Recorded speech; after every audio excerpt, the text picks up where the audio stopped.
नमस्कार, आप सभी को मेरे चैनल नवीन कुमार ब्लॉग्स पर हार्दिक स्वागत करता हूँ। आज मेरे साथ कोमल कुमारी है और इसको हम बहुत मानते हैं, हकीकत बात है। तो आज हम अपना इसको गार्डन घुमाने के लिए लाए हैं। घुमाने के ही निर्देश के साथ साथ कुछ साइंस की बातें, फैक्ट, चूँकि मैं इसको साइंस का बुक पढ़ाता रहता हूँ तो कुछ सवाल हो जाता है, तो सवाल का जवाब देने के लिए ही हम अपने गार्डन में हैं और इसको दिखा रहे हैं।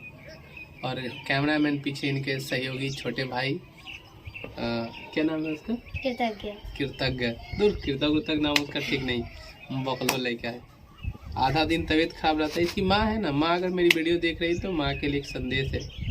माँ इसको बहुत ज़्यादा प्यार करती है और प्यार करने का नतीजा जो है, इसको थोड़ा रूढ़ता अपनाइए इसके प्रति, तो थोड़ा मोड़ा ये संभल जाएगा। अब कैमरामैन थोड़ा पास लेके आ जाओ। आज कोमल हम आपको साइंस पढ़ा रखे हैं और पार्ट्स ऑफ प्लांट पढ़ाए थे, है ना? तो पार्ट्स ऑफ प्लांट के बारे में आप बताइए, मतलब प्लांट के कौन कौन से पार्ट होते हैं बताइए। इधर लेके आओ कैमरा, इधर लेके आ जाओ। देखो ये आपके पास देख, थोड़ा अच्छे दिखाओ। ये वाला जो आप लोग देख रहे हैं ये डालिया का फूल है। किसका बच्चों? डालिया का। डालिया का वो दूसरा प्रजाति है। ये कौन से कलर का फूल लग रहा है आप दिख रहे हैं? येलो, मतलब पीले कलर का फूल है। कोई दिक्कत? अब इसको तुम अच्छे से देखोगे तो ये प्लांट है। सबसे पहले आज हम लोग डिफरेंस समझेंगे कि प्लांट और ट्री में क्या अंतर है। तो प्लांट का मतलब होता है, जैसे इसको हम छोटे गमले में स्टोर करके रखे हैं और इसमें ये डेवलप हो रहा है ना। लेकिन अगर यही ट्री रहता, जैसे सामने उधर देख रहे हैं बड़ा बड़ा ट्री, जैसे उधर दिखाइए कृतक भाई, उधर दिखाइए, तो देख रहे हैं जैसा कि आप देख रहे हैं कि बड़े बड़े वो ट्री हैं। क्यों? क्योंकि उसको हम छोटे वाले पॉट में स्टोर नहीं कर सकते। ठीक है, तो ऐसा पौधा जिसे हम छोटे वाले बर्तन में रख पाए, ठीक है, छोटे वाले बर्तन में उसका जड़ बहुत छोटा हो, उसका डेवलपमेंट एक निश्चित समय तक, अर्थात ये कुछ समय बाद ये देखो ऊपर वाला फूल सूख गया है, कुछ दिन बाद ये पेड़ भी सूख जाएगा। क्यों? क्योंकि इसका जो है जड़ बहुत सीमित आकार का है, ये ज़्यादा बड़ा नहीं हो सकता। तो पौधा का मतलब होता है जो आकार में छोटा हो, जिसकी जड़ें निश्चित क्षेत्र तक ही जाए, और दूसरा सीजनली हो, समय के साथ ये समाप्त हो जाता है। छोटे आकार वाले को पौधा कहते हैं और बड़े आकार वाले को पेड़ कहते हैं। ठीक है, पेड़ और पौधे में लगभग सभी पार्ट सेम होते हैं। सबसे पहले हम लोग बात करते हैं जमीन के भीतर वाले पार्ट को। जमीन के भीतर वाले पार्ट को कहते हैं रूट। क्या कहते हैं बच्चों? रूट। ROOT। रूट का मतलब जड़। ठीक है, रूट का मतलब क्या होता है? जड़। दूसरा जो पार्ट है ऊपर जो आपको दिखाई दे रहा है, तो आपको दिखाई दे रही है लिप्स। लिप्स का मतलब क्या होता है? पत्ता। अब इम्पोर्टेंट बात यह कि पेड़ों का रंग हरा क्यों होता है? फोटोसिंथेसिस। तो पेड़ पौधे अपना क्या बनाते हैं? भोजन बनाते हैं। लेकिन इस पत्ती का रंग, सभी पत्ते का रंग ग्रीन है, हरा है। तो ग्रीन क्यों है? क्लोरोफिल के कारण। गुड, बहुत अच्छे।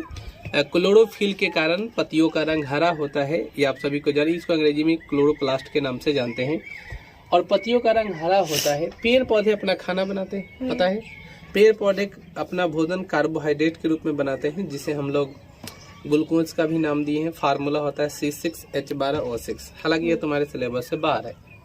अब मैं आपको बताऊं कि ये पेड़ पौधे जो है अपना खाना बनाते हैं, उस प्रक्रिया को कहते हैं फोटोसिंथेसिस। क्या कहते हैं? फोटोसिंथेसिस। अब फोटोसिंथेसिस जो होता है वो होता क्या, जरा उसको समझ लीजिए। तो पेड़ पौधे भोजन बनाने के लिए सूर्य का प्रकाश चाहिए। Yes sir. पहला, इसीलिए हम इसको आउटडोर में रखे। आउटडोर में रखने से इसको सूर्य का प्रकाश मिलेगा। दूसरा, वायुमंडल से कार्बन डाइऑक्साइड है, जिसको हम गंदा हवा निकल के बाहर की तरफ निकालते हैं, उसको ये एब्जॉर्ब कर लेता है। ठीक है। तीसरा जो सबसे इम्पोर्टेंट चीज है कि इसको क्लोरोफिल चाहिए, तो पत्तियों में क्लोरोफिल है। इसको जल चाहिए, तो जल कहाँ मिलेगा? जो गमला में हम पानी पटा रहे हैं, नीचे से ऊपर की तरफ चला गया। समझ रही है? तो ये ऊपर की तरफ चला गया, जिसको जल मिल गया, खनिज लवण मिल गया, वायुमंडल से क्या मिल गया? कार्बन डाइऑक्साइड मिल गया, सूर्य से सूर्य का प्रकाश। पत्ती में क्या है बच्चों? क्लोरोफिल है। अब इसके कारण पेड़ पौधे अपना खाना बना लेंगे। ठीक है, खाना में क्या बनाएंगे? कार्बोहाइड्रेट। अब सवाल ये कि इसका किचन कहाँ है? पेड़ पौधे का तो किचन दिखाई देना चाहिए इसमें।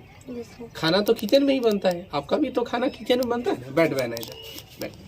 तो खाना जब किचन में बनता है, समझ रहा है कृतिक भाई? सिर्फ कैमरा ही नहीं करना, समझना भी है। तो खाना बनता है किचन में, बनता है ना। तो पेड़ पौधे का किचन कहाँ है? किचन को हिंदी में क्या कहते हैं? रसोई घर। क्या कहते हैं? रसोई घर। तो रसोई घर कहाँ होगा? तो पेड़ में होगा। रसोई घर कहाँ होगा? तो उसको क्या बोलते हैं? कृतक इशारा में बता रहा है कि लीव्स है इसका किचन। सही बात है, कृतक को बहुत बहुत बधाई। कृतक बता रहा है, बोल भी दो कि पेड़ पौधे के रसोई घर कहाँ होते हैं? पत्ती में। कहाँ होता है कृतक? पत्तों में। पत्तों को हम लोग बोलते हैं क्या? इसका रसोई घर, यही इसका किचन, इसी में खाना बनता है। अब समझ में आ गया? भोजन बनाया, अब भोजन तैयार करके पूरे शरीर में फैलेगा। तो हम लोग पत्ती के बाद पेड़ पौधे का अगला पार्ट स्टीम, इसको हिंदी में तना कहते हैं। क्या कहते हैं बच्चों? तना। उसके बाद होता है फ्लावर। यहाँ पे फ्लावर्स है और आपको फ्रूट तो दिखाई नहीं देगा, लेकिन मेरे बागवानी में है फ्रूट। आइए हम आपको फ्रूट दिखाते हैं। ये देखिए, ये है फ्रूट, समझ के। तो ये भी, ये मेरे बागवानी में फ्रूट का भी कोई कमी नहीं है, ठीक है ना। छोटा सा है लेकिन है। तो ये आपको फ्रूट हो गया, ये लीव्स हो गया, स्टीम हो गया, ये रूट हो गया, है ना। देखो छोटी छोटी यहाँ पे जड़ें, यहाँ दिखाओ, लेके आओ इधर। ये छोटी छोटी जड़ें है ना। तो ये जड़ हो गया, ये तना हो गया, ये पत्ती हो गया, ये वाला फूल हो गया, और ये क्या हो गया? फल हो गया। तो ये सारे क्या हैं? किसके पार्ट है बच्चों? किसके पार्ट है? प्लांट के। प्लांट के, ठीक है। चलो, तो हम उम्मीद करते हैं कि आप प्लांट के बारे में सब कुछ जानकारी प्राप्त कर लिए होंगे। बोलो, समझ में आया सबको? Yes sir. Okay, thank you. चलिए।